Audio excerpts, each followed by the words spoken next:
Graduation అయిపోయింది, medical representative job చేద్దాం అనుకుంటున్నాను కానీ ఎవరు జాబ్ ఇవ్వట్లేదు. ఫ్రెషర్ వద్దు ఎక్స్పీరియన్స్ కావాలి అని చెప్పేసి అంటున్నారు. అలా ఎందుకు అంటున్నారు? మెడికల్ రిప్రజెంటేటివ్ జాబ్ అనేది సేల్స్ కి సంబంధించింది కాబట్టి ఈ జాబ్ ఎక్స్పీరియన్స్ మీద, నాలెడ్జ్ మీద నడుస్తుంది. ఎలా అంటే మనం ఒక క్యాండిడేట్ ఎక్స్పీరియన్స్ ఉన్నాడు అనుకుందాం, అతనికి తెలుసు ఏ డాక్టర్ ని ఎప్పుడు కలవాలి. కొంతమంది డాక్టర్స్ ఉంటారు ఇదే టైంలో రావాలి, ఫర్ ఎగ్జాంపుల్ ఈవినింగ్ 4 o'clock కి రావాలి అని చెప్పేసి అంటారు. కొంతమంది డాక్టర్స్ ఏమంటారు, మీరు మండే రోజు రావద్దు, సాటర్డే రోజు రావద్దు అంటారు.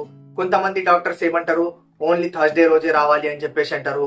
సో మార్కెట్ లో ఏ ఏరియాలో ఏ డాక్టర్ ఉన్నాడు, వాళ్ళ ప్రిస్క్రిప్షన్ ఎలా ఉంటుంది అంటే వాళ్ళు ఏ కాంపోజిషన్ రాస్తా ఉంటారు అని చెప్పేసి, వాళ్ళ దగ్గర ఎంత మంది పేషెంట్స్ వస్తా ఉంటారు అని చెప్పేసి, వాళ్ళు ఏ రోజు ఏ టైంలో కలుస్తారు అని చెప్పేసి, ఇదంతా ఇన్ఫర్మేషన్ ఒక ఎక్స్పీరియన్స్ క్యాండిడేట్ దగ్గర ఉంటుంది.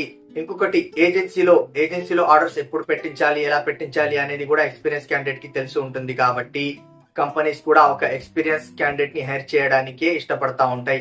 మరి ఫ్రెషర్స్ కి ఛాన్స్ ఇవ్వరా అంటే చాలా కంపెనీస్ ఉన్నాయి, ఫ్రెషర్స్ కి కూడా ఛాన్స్ ఇస్తా ఉంటాయి.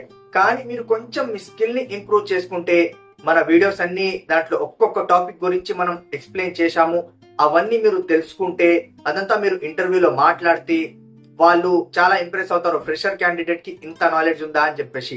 సో మిమ్మల్ని హైర్ చేసే ఛాన్సెస్ కూడా చాలా వరకు పెరిగిపోతాయి. ఫ్రెషర్ క్యాండిడేట్ ఉన్నప్పుడు ఏజెన్సీ వాళ్ళు కూడా ప్రైమరీ ఆర్డర్ పెట్టడానికి ఆలోచిస్తా ఉంటారు. ఎందుకు అంటే జనరల్ గా ఫ్రెషర్స్ ఏం చేస్తారు, 6 months వర్క్ చేసుకుంటారు. వర్క్ చేసిన తర్వాత వాళ్ళు వేరే కంపెనీ చూసుకుంటారు, మంచి శాలరీ హైక్ చూసుకొని వేరే దాంట్లోకి వెళ్ళిపోతా ఉంటారు. చాలా మంది ఇలాగే చేస్తా ఉంటారు. అందుకే ఏజెన్సీ వాళ్ళు ఏమనుకుంటారు, ఇప్పుడు ఇతను వచ్చాడు, మన దగ్గర ₹1,00,000 స్టాక్ పెట్టాడు, ఎన్ని రోజులు ఉంటాడో తెలియదు, ఆ స్టాక్ మొత్తం ఇలాగే ఉండిపోతుంది, మళ్ళీ రిటర్న్ చేయాలి, అది ఇది దాంట్లో జిఎస్టీ పోతుంది, అది ఇది అని చెప్పేసి వాళ్ళు ఏం చేస్తారు, కొత్త క్యాండిడేట్ రాగానే అతనికి ఆర్డర్ పెట్టడానికి కూడా ఆలోచిస్తా ఉంటారు. అదే ఎక్స్పీరియన్స్ క్యాండిడేట్ అనుకోండి, ఓకే ఇతను ఇంతకు ముందు పని చేస్తున్నాడు, ఇంతకు ముందు నుంచి ఈ కంపెనీలో చేశాడు, అతను అడుగుతాడు ఇంతకు ముందు నువ్వు ఏ ఏజెన్సీలో ఉండేది మీ స్టాక్ అని చెప్పేసి. వాళ్ళు మాట్లాడుకుంటారు, ఈ క్యాండిడేట్ ఉండే కదా మంచోడైనా, ఎలా చేస్తాడో, సేల్ ఏమైనా డంప్ చేసిండా, స్టాక్ ఆగమైందా అని చెప్పేసి. సో వాళ్ళు అలా అతని గురించి తెలుసుకొని స్టాక్ పెట్టడం గురించి డిసైడ్ చేస్తారు. బట్ మీ గురించి ఎలా తెలుసుకుంటారు? ఫ్రెషర్ అయితే తెలుసుకోలేరు కాబట్టి వాళ్ళు ఆలోచిస్తారు. బట్ ఆ ఆలోచన కూడా కొన్ని నెలల్లో పోతుంది, వాళ్ళకు కూడా నమ్మకం వచ్చేస్తుంది, సరేలే బాగానే పనిచేస్తున్నాడు, ఆర్డర్లు కూడా తీసుకొని వస్తున్నారు అని చెప్పేసి వాళ్ళు కూడా నీకు ప్రైమరీ ఆర్డర్ పెట్టడం జరిగిపోతుంది. ప్రైమరీ ఆర్డర్ ఏంటి, సెకండరీ ఆర్డర్ ఏంటి అనే టాపిక్ మీద మనం క్లియర్ గా కూడా డిస్కస్ చేద్దాం నెక్స్ట్ వీడియోలో. ఇంకొకటి సేల్ పడిపోతా ఉంటదండి వాళ్ళది.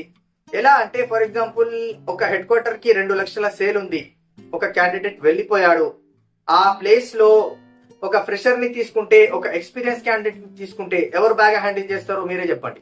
ఒక ఎక్స్పీరియన్స్ క్యాండిడేట్ బాగా హ్యాండిల్ గా చేస్తాడు కదా, అతనికి ఆల్రెడీ పరిచయాలు ఉంటాయి, ఆ పరిచయాలతోనే ఇంతకు ముందు నడుస్తున్న బిజినెస్ ని కంటిన్యూ చేస్తాడు. కానీ ఒక ఫ్రెషర్ క్యాండిడేట్ వస్తే అతనికి 4 నెలలు దాదాపు ఆ డాక్టర్ ఏ టైంలో కలుస్తాడు అని చెప్పేసి ఆ పరిచయాలు మొత్తం దాంట్లోనే అయిపోతుంది. కాబట్టి వీళ్ళ సేల్ చాలా వరకు తగ్గిపోతుంది ఈ గ్యాప్ లో. అందుకే ఫ్రెషర్ క్యాండిడేట్ ని హైర్ చేయడానికి ఆలోచిస్తా ఉంటారు. బట్ మంచి కంపెనీస్ ఉన్నాయి, మీరేం నిరాశ పడకండి. నాకు చాలా మంది అడుగుతున్నారు ఫ్రెషర్స్ ని హైర్ చేయట్లేరు అని చెప్పేసి. అలా ఏమీ లేదు, మీరు బాగా ట్రై చేస్తే మీకు కూడా మంచి కంపెనీ దొరుకుతుంది, మీకు కూడా మంచి కెరియర్ ఉంటుంది. ఓకే, మరి వేకెన్సీ డీటెయిల్స్ ఎలా అంటే, మేహూనా మెడికల్ రిప్రజెంటేటివ్ వేకెన్సీ గురించి నేను డైలీ అప్డేట్స్ పెట్టబోతున్నాను. ఛానల్ సబ్స్క్రైబ్ చేసుకొని బెల్ ఐకాన్ నొక్కి పెట్టుకోండి, వీడియో పడగానే నోటిఫికేషన్ వస్తుంది. కాదు నిమ్మలంగా చూసుకుందాం అనుకుంటే మీకు కూడా వీడియో నిమ్మలంగానే కనిపిస్తుంది. 2-3 రోజుల తర్వాత ఆ లోపు జాబ్ ఎవరో కొట్టేస్తారు. ఇంకేమైనా డౌట్స్ ఉంటే అడగండి, వీడియో చేసి క్లారిఫై చేస్తాం. Thank you.